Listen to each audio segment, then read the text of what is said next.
السلام علیکم دوستو، کیسے ہیں آپ سب؟ امید کرتا ہوں آپ سب خیریت سے ہوں گے۔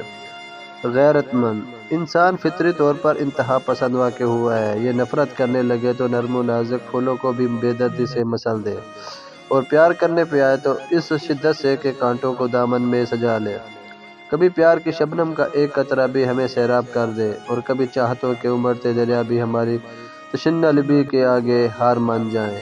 بدگمانی کی کیفیت طاری ہو تو اپنا بھی بیگانہ لگتا ہے، اور خوش گمانی ہو تو دشمن کو رفیق سمجھ کر گلے سے لگا لے۔ ناصر میرے چچا زاد تھا، مجھے چاہتا تھا۔ اس کی چاہت بھی امڑتے دریا کی مانند تھی، مگر میں اس سے نفرت کرتی تھی۔ وہ میری منزل نہ تھا، مجھے دیہاتی ماحول بھی پسند نہ تھا۔ میری آنکھوں میں بسنے والا شہزاد خوبصورت پڑھا لکھا اور سوٹ بوٹ میں ملبوس شخص تھا، جو شہر میں رہا اور پلا بڑھا ہو۔ میرا گاؤں پنجاب کے شہر راولپنڈی کے جنوبی مغربی علاقے کی طرف بڑے بڑے پہاڑوں کے درمیان واقع ہے۔ ایک وقت تھا کہ ہمارا گاؤں دور جدید کی سہولتوں سے محروم تھا۔ ایک کچی سڑک پنڈی سے ہمارے گاؤں تک جاتی تھی۔ اس روڈ پر صرف وہ بسیں چلا کرتی تھیں۔ گاؤں میں ایک مڈل سکول تھا، جہاں لڑکے اور لڑکیاں اکٹھے پڑھتے تھے۔ بجلی نہ تھی، اسپتال کی کمی بھی شدت سے محسوس ہوتی تھی۔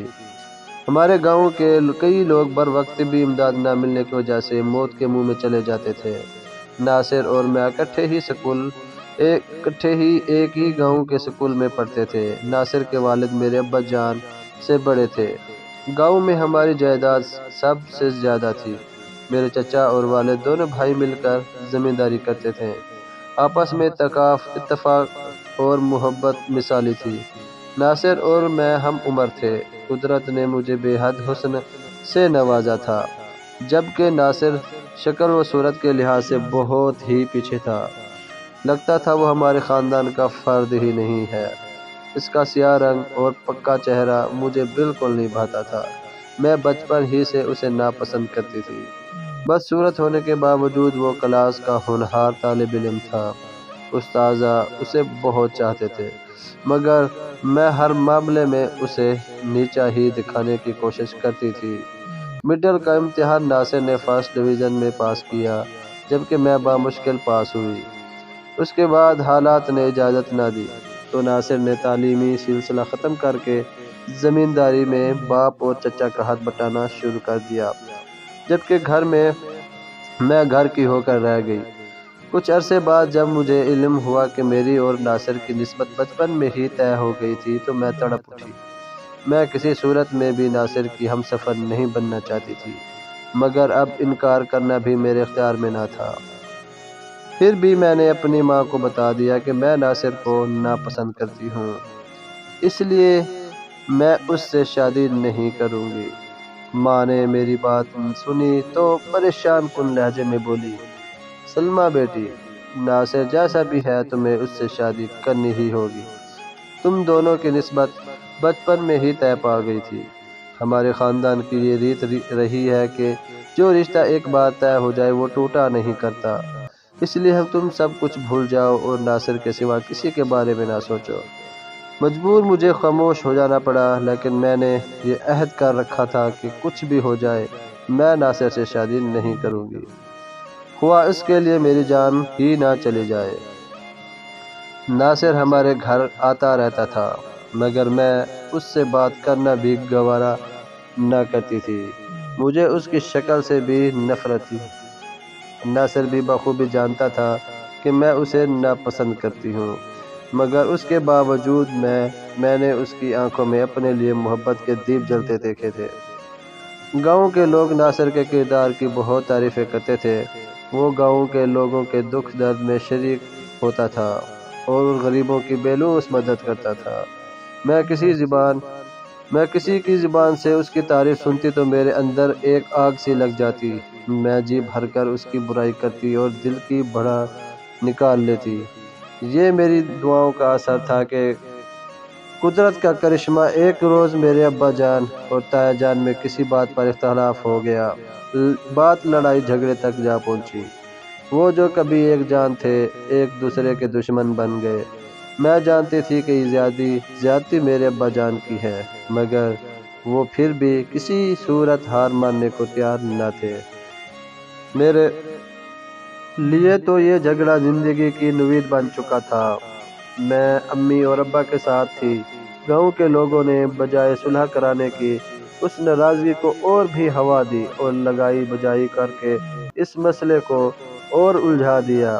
دونوں بھائی ایک دوسرے کے جانی دشمن بن گئے۔ تمام جائیداد کا بٹوارا ہو گیا۔ میری اور ناصر کی منگنی بھی توڑ دی گئی۔ میرے من میں گھنٹیاں سی بج اٹھی۔ میں نے سجدہ شکر ادا کیا کہ میرے من کی مراد پوری ہو گئی تھی۔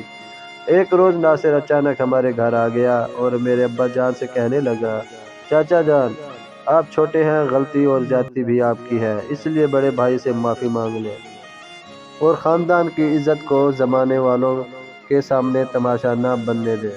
میں نے اور ابا جان نے ناصر کی اس جرأت پر اس کی خوب خبر لی اور اسے گھر کی کھری کھری سنا کر بھیج دیا اور یہ بھی کہہ دیا کہ آج کے بعد وہ ہماری حویلی میں قدم نہ رکھے۔ یوں ہی 4 سال بیت گئے۔ ہم ایک ہو کر بھی ایک دوسرے کے لیے اجنبی بن گئے۔ ابا جان نے میری خواہش کی تکمیل کر دی۔ ہمارے دور کے رشتہ دار عرصہ سے لاہور میں مقیم تھے۔ میری شادی ان لوگوں میں کر دی گئی۔ شہزاد بہت ہی خوبصورت اور اسمارٹ تھا۔ وہ میرا آئیڈیل تھا۔ لاہور میں کسی سرکاری ادارے میں ملازمت کرتا تھا۔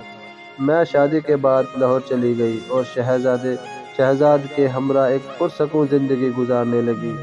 ناصر کو میں ایک خواب سمجھ کر بھول گئی۔ میں گاؤں میں کم ہی جاتی تھی۔ میں نے سنا تھا کہ ناصر نے عمر بھر شادی نہ کرنے کا عہد کر لیا ہے۔ مجھے بھلا اس سے کیا غرض تھی؟ میری طرف سے وہ جہنم میں چلا جائے تو میں اس کا نام سننا بھی گوارا نہ کرتی تھی۔ اس لیے میں کم ہی جاتی تھی۔ اگر جاتی تو بھی ایک دن اور رات ٹھہر کر لاہور آ جاتی تھی۔ شہری زندگی مجھے راس آ گئی تھی۔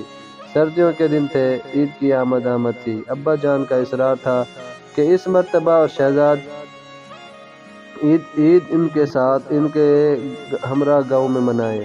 ہم جب راولپنڈی کے بس اسٹاپ پر پہنچے تو ہمارے گاؤں جانے والی آخری بس اسٹینڈ پر کھڑی تھی۔ شام ڈھلنے والی تھی۔ موسم ابرو آلود تھا۔ بارش کا قوی امکان تھا۔ بس خالی ہی تھی۔ میں اور شہزاد فرنٹ سیٹ پر بیٹھ گئے۔ آہستہ آہستہ مسافر آتے گئے۔ بس جب چلی تو اس میں تل دھرے کو جگہ نہ تھی۔ بس میں مسافروں میں واحد